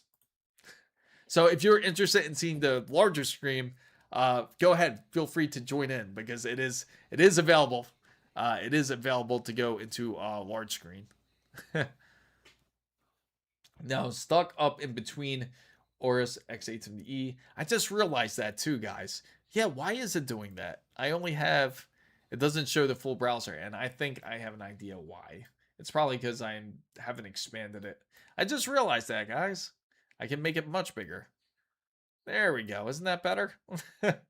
Now, that's much better. I do apologize for anyone that was trying to get a better view of this, at least. So, I still yet to build my 9800 X3D MSI Carbon X870E. Haven't heard anything about them dying on their board, so their company has started with their motherboards. ASUS hasn't been doing good in recent years. I can understand how you feel. There's quite a bit of grief for some people out there that's been using anyone's products. Of course, I can say, actually, everything that I use is actually, so far that I'm using right now, I'm on an ASUS motherboard that is a Threadripper build. And I do also have the ASUS X870E Hero, but luckily I haven't ran into any issues. The last time I did honestly run into a big issue with the ASUS was back on the Z690. I don't know if you guys remember this, and this actually happened with Buildzoid, in fact, too. I mentioned this back then too, about the whole capacitor being flipped the opposite direction, so it was giving the wrong polarity. So I actually had to send that motherboard back to ASUS, and at first they looked at it and said that it wasn't there wasn't really a problem, that the pins were bent. And I know the pins weren't bent, and eventually they actually admitted fault and said that it was because the capacitor was set backwards. Instead of it being onto the positive side, it was on the negative end and shorted the board, and hence why my PC didn't start up. And I went through all different diagnosis of from the power supply to the GPU to everything you could think of. And I was like, it has to be the motherboard. It's bad. So I sent it back, and that's what I heard from them. But that was the last time I ran into an issue with ASUS's Z690. I'm just glad that they admitted fault, because at first they did try to attempt to get me to pay for it, but obviously I didn't. That was a serious issue. It was that, and then of course for the AMD side, especially on the 7000 series, was the whole beta BIOS. If you guys remember that, that they came out with the new BIOS, but they didn't quite want to put it as a final BIOS, because if they put it as a final BIOS, and they're liable for it if anything does happen. But then, of course, they got a lot of flack for that, and they ended up switching off of beta and then went to a regular BIOS. But yes, but that is the truth of the matter of things when it comes to problems. But other than that, those were the last issues I ran into. Of course, if I do run into any other issues, I will certainly let you guys know. But and you know what's crazy, guys, is the fact that I wanted to go to ASRock for their board, right? And Devrock said, Raback super chatted 96 cents. Is my 9800 by 3D in danger if I always keep it in 125 watts power limit and curve optimizer in -20?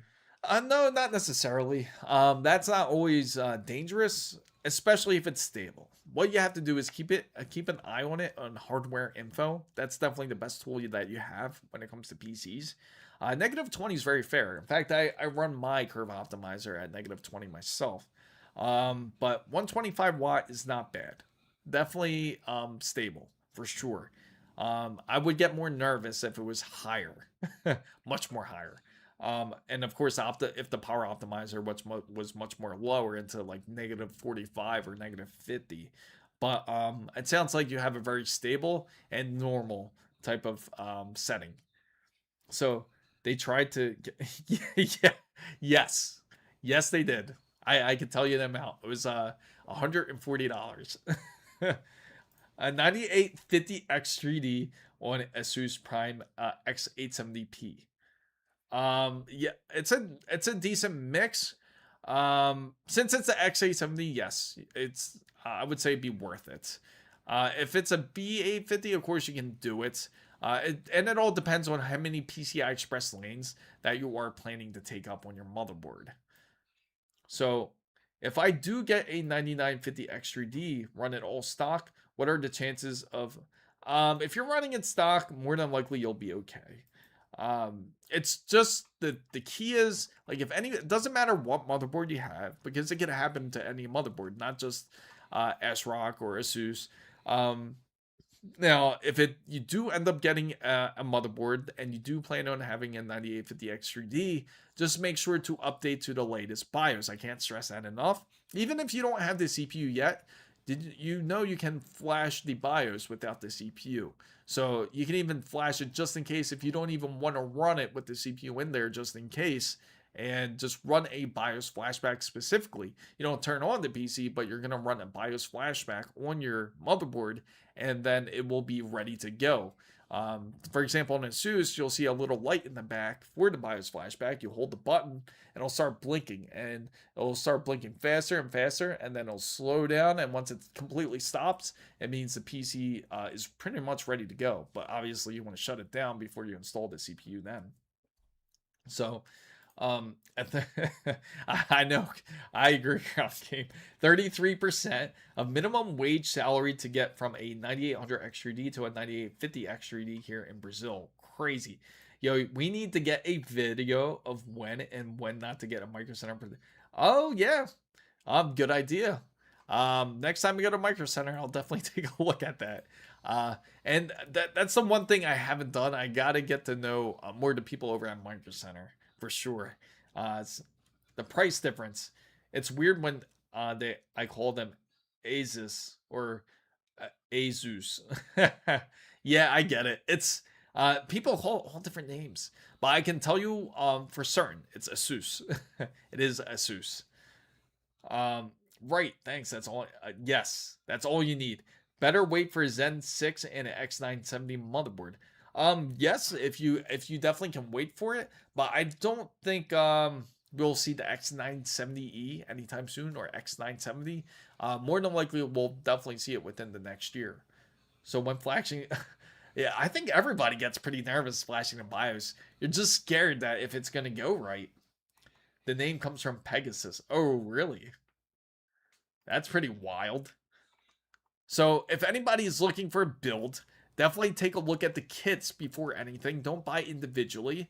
Like, for example, here's a decent one. You can get a Gigabyte Ice motherboard. Great motherboard to go with. And it does have V-Colors DDR5, 32 gigabytes of RAM. and it does come with AMD's Ryzen 9850X3D. So it's something that anybody can certainly take advantage of. I love how they say it was introduced at CES 2026 when it wasn't. Oh, that was, well, kind of was. It kind of was. We got to see it, right? Anonymous. I'm planning a 9800X3D 5080 build next month, and I don't want to splurge on a motherboard. That is a smart thing to not splurge on. Because all you need is a decent motherboard for you to power on your 9800X3D with your 5080. So you want to enable the full capabilities of it, and to do that, at the minimum, you want to run a B850E at the minimum. So to be honest, X870E to X870E was underwhelming. I think for most people it was, because I pretty much did the same thing. I went from X670E to X870E, and it wasn't, it actually made me miss my X670E, believe it or not. So for the X970E, it's not going to be significant. Again, more of the upgrades, we're going to see it more when it comes to the true next generation of platforms when we go into AM6. So Asus, MSY, Gigaboom, PSU, they all got, yeah, I know. They all do. They certainly do. Asus. What do you think of the X870i ITX variant of the Gigabyte Pro Ice? I think it's actually a decent motherboard. It's certainly a decent motherboard to take a look at. Are you considering it? I mean, Ice does have a very nice look to it. What about console melting? CPU? Oh, the CPU melting scenario. Yes, I did my best, guys. Like I've emailed multiple times to try to get answers, and nothing. But I have come to my conclusions. I've done a ton of research, and from what I found is that it's kind of it's both on AMD and their BIOS really when it comes to it, because it's the whole, if it goes over a certain limit, if it goes over 1.2 volts, not really even 1.2, 1.25 is like the usual, 1.3 at the max is what you typically see as well. But if you go over it, once it gets over to 1.35 or 1.4, then you start to head into like a very risky territory for something like a AMD X3D, because then it starts to have a decent chance of burning up then. So, and a lot of the cases, you'll see it go as high as like 1.8. So, I really like the Elite X3D, but I've seen some wide PCI Express spacing and 8 bifurcation and Master X3D. Excuse me, let me get some water. Oh yeah, you got a girl game's hilarious.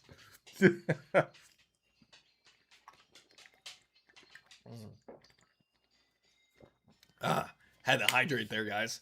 So, if anyone is interested, they do have a decent case for $59.99.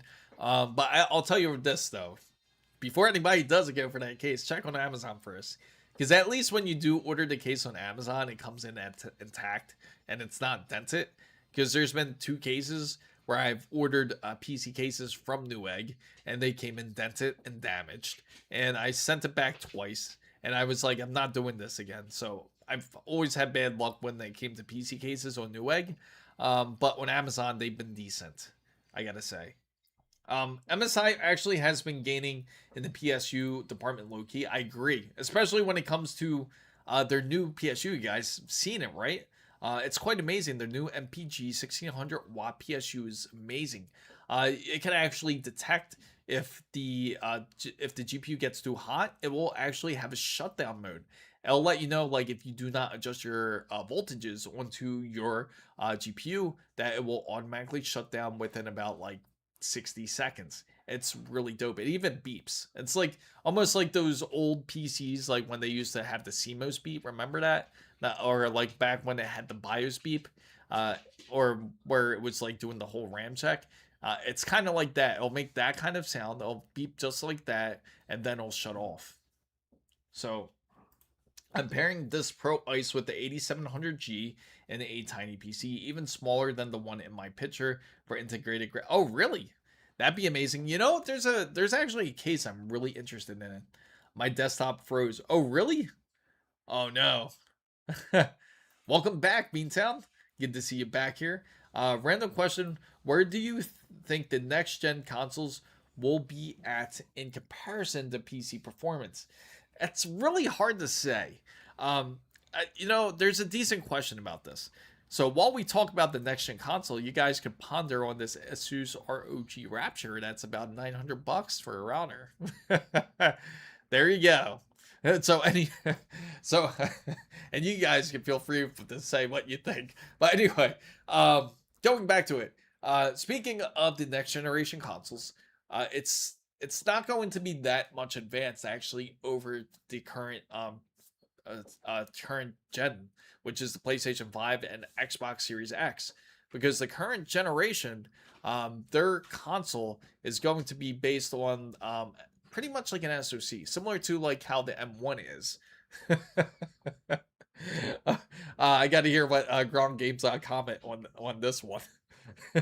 How considerate of one less RFA for everyone involved. So anyway, it's going to be pretty much like a PlayStation 5 and an Xbox Series X, but when it comes to the hardware side, it's going to be an SoC, so it's going to have a GPU integrated CPU, and it's going to have the RAM and probably the SSD separate. I don't think they're going to go to that direction. They might have some integrated space and probably an expansion kit, like pretty much like what they do with PlayStation 5 already and with Xbox.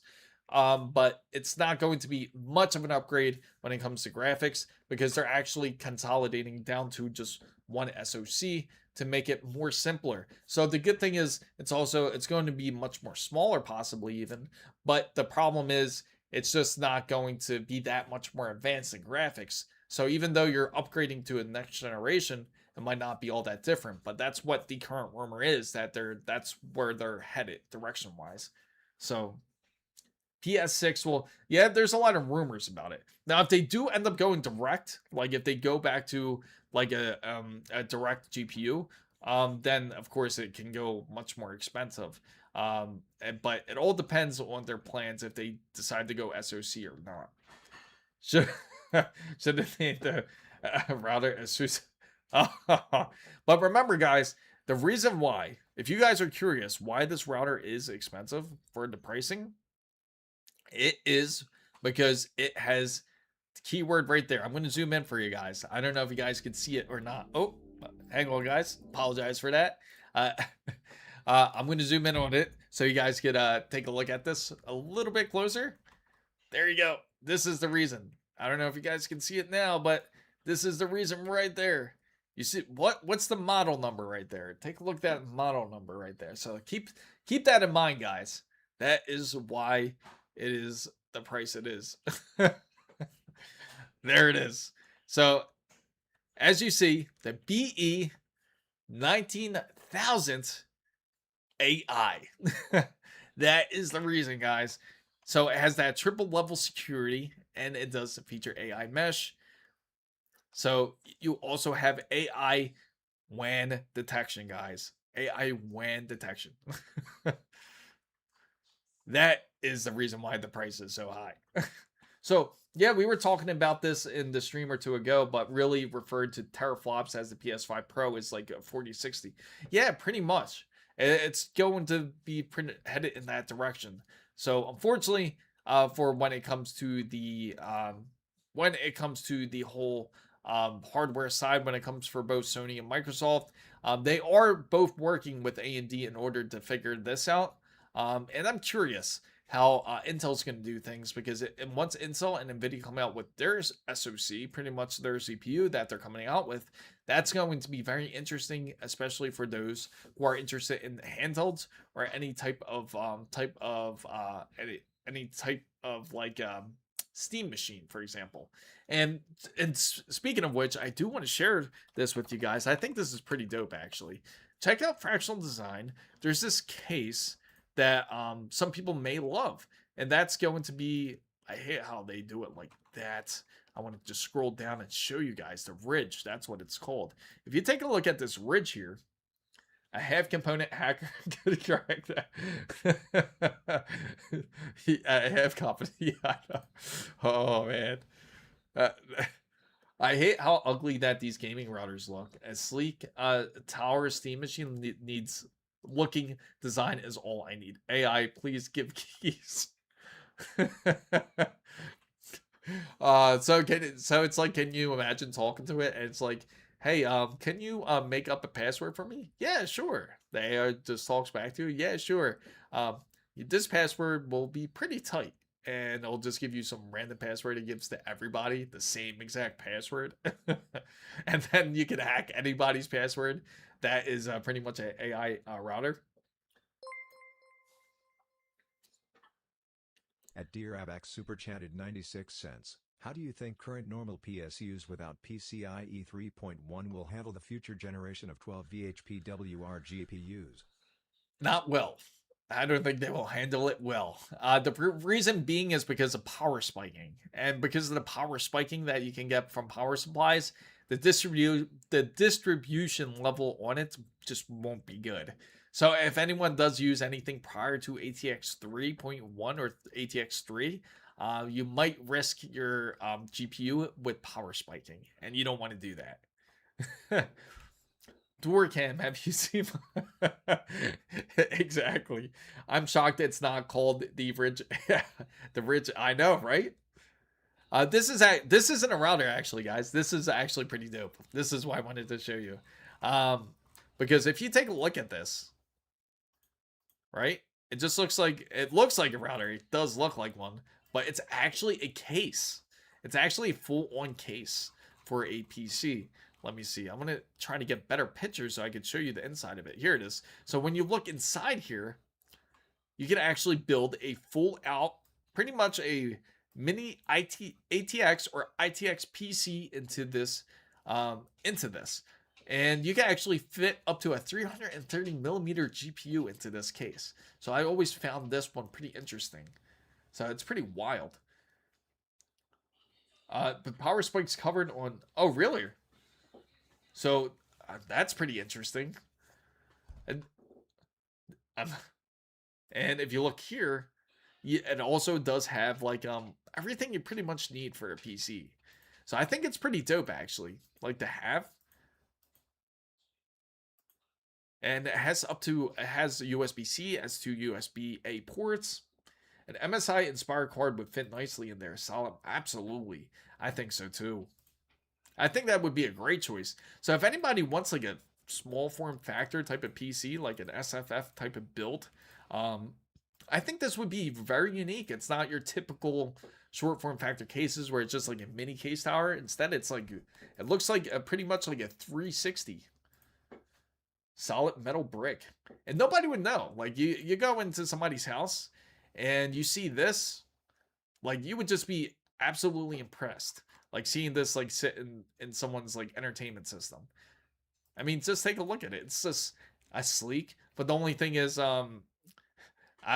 this would be debatable for anybody that wants to have like RGBs onto this PC. Then it would be like you can't really see anything, or if you like to look at your PC components.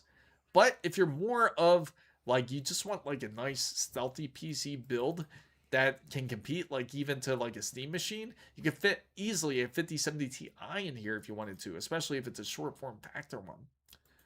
So it hooks up by a riser cable, and then you can hook up to the PC as you usually do through a mini ITX or a micro ATX case motherboard. At Dear Abax Super Chatted 96 cents. Will 1600 watts normal PSUs gonna be safe for some time for future GPUs like 6090 with those spikes? It should be. I mean, I think it should be. It's just like how Grounded said. He said Gamer Nexus ran it. So if he's run some tests and it's been decent, I'd be pleasantly surprised. What I would be more concerned about is the type of harness, the type of harness that would be used. I wouldn't use the one that's packed with the GPU. Of course, some of them recommend it. which is the tentacles that they give. I would highly suggest going going mod DIY, or even cable mod would be an excellent choice to go with. So Carlito says it looks like a fat soundbar. It does look like a soundbar. That if that's what people would think it is. So the only thing is, like, if you had family over, just say, and they went to go like, oh, let me turn on the speaker, and they try to mess with this thing, and you're like, oh no, that's my PC, don't touch it. So, but it does look like that. But unless you have it set up like this, then I would hope you know it's a PC. But if you do have it set up like this, then yes, someone's going to mistake it for 22. It's absolutely a brick. You can use it as a plate carrier in a pinch. It would be solid. Just imagine how heavy it is. It's going to be dense for the size it is. Absolutely dense for a PC. You can either have it white or black. So the way they describe it here is a uncluttered small form factor case designed to integrate seamlessly into your living space and your daily rituals. An evolution of slimline formats. So the Ridge was developed in collaboration with gaming and entertainment enthusiasts to subtly improve their homes and enhance the small form factor PC experience. That's one thing that people would want to throw in there. House invaders found dead from and you would see the, can you imagine this? You would see this PC, right? It would be just laying there on on someone's hardwood floor, and it would be like blood on the corner of it just because of how heavy the thing is. That's pretty wild. And then what would even make it more crazy is then they would sue Fractal Design for designing such a PC, right? For coming up with such a tight quarters design, which is pretty much a 40-50 pound brick. We found flash and USB port. Oh man, that would be wild. But I think this is a pretty decent case compared to like the usual stuff that you see. Like they have the Terra. You guys might be familiar with the Terra. And they have the Mood. The Terra is more like this. Let me know what you guys think of this design. This is the Terra. Kind of like that matcha tea type of look, right? has that matcha tea type of look. So you have like that nice fractal button. You get one USB-A port and a USB-C port. But again, it goes, Jumbo is up there too. No clear window. Yeah, I don't know what their deal is. I guess they want it more subtle, these designs. Plenty of airflow though. I couldn't say there's airflow. It's all ventilated on all three sides. That would be my biggest thing too. Like, where's the nice little window? You can look through it. And the Mood. Now this definitely throws you off too, because it looks like this definitely looks like one of those like Bluetooth speakers, just like one of those really large Bluetooth speakers. Would look like a cabinet.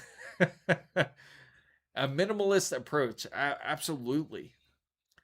And this one, so this is like the newer designs. It has almost like this cheese grater look, I call it, like when it has these like massive large holes in it. And then when you look inside of it, the top is like meshified. And then I'm assuming this is like thin enough for air to travel through it. Yeah, pretty much, right? The cheese grater. And then when you take a look at the fan up here, it's got to be like at least probably like a 140 to 200 millimeter fan. And then you have the case here, so you could sit up your GPU, and it looks like it has a riser cable. And I would assume, let's see how it looks all apart here. That is very interesting, I gotta say. This would be good for very interesting build, I gotta say. Apple, yeah, that's what it reminds you of, right?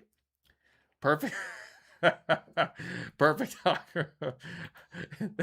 Oh man, these look like speaker design, right? It does. It does. It looks like speaker. It almost looks like a Bose speaker, right? Doesn't it? That's exactly what it looks like. It reminds you like of one of those old large Bose speakers that they have. And then you have, let's see, the Node. Here goes one with some glass on the side here. Reminds me of Xbox from Gucci. Oh yeah, there you go.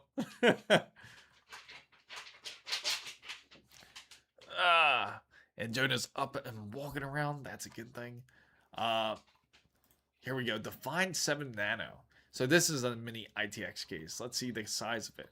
So this is, again, like more the traditional side you see when it comes to like the mini ITX or micro ATX cases here. And which isn't a bad choice if you want more of like a mini PC type of look to it. Has more of that like metallic finish to it. And for the IO ports, let's see. IO port side, let's get up there. Actually, we'll go like this and see. So it looks like this. They have decent IO ports, I gotta say.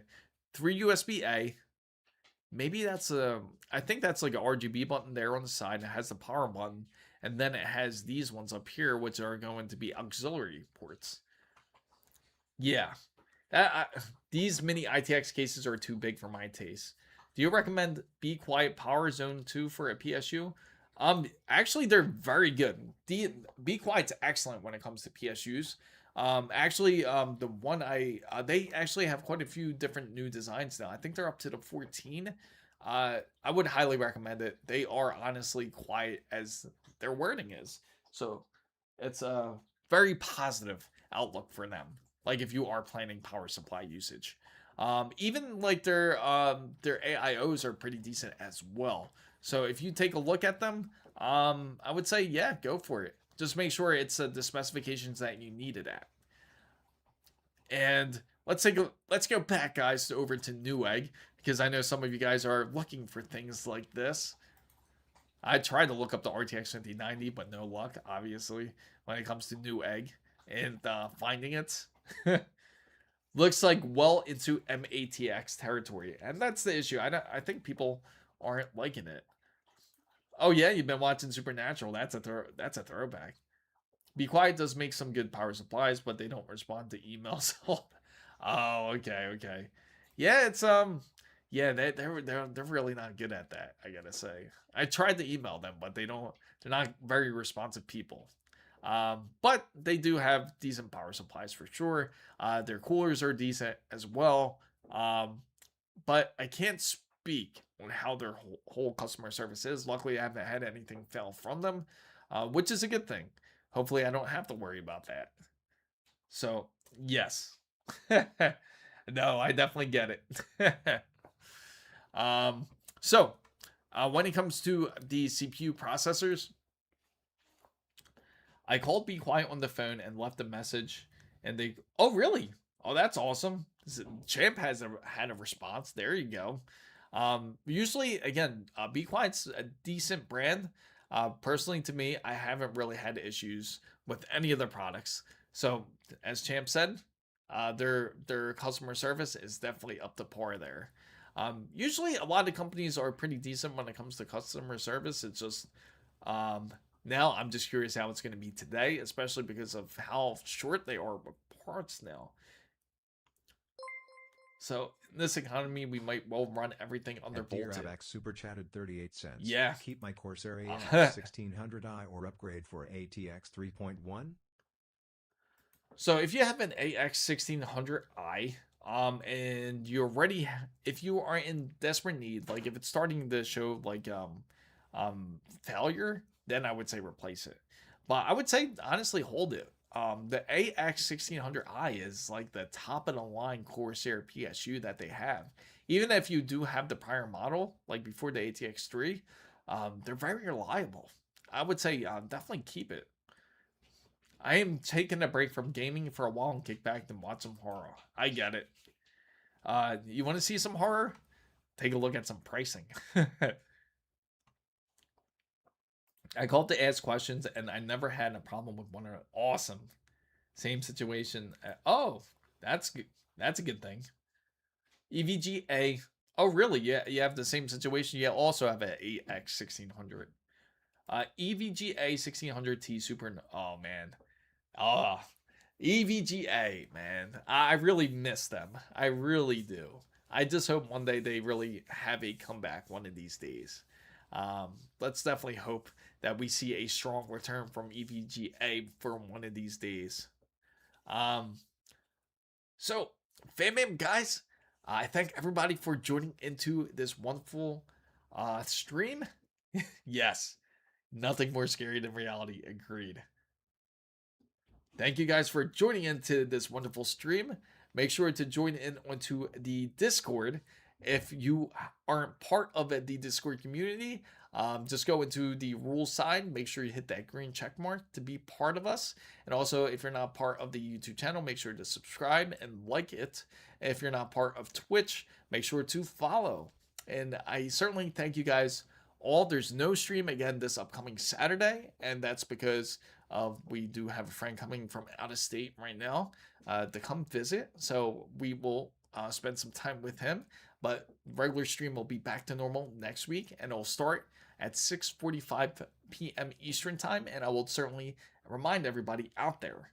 So I thank everybody for once coming in again, and make sure everybody has a great day or evening, depending where you are around the world. And I appreciate for Unreal Champ as always, and of course Beantown.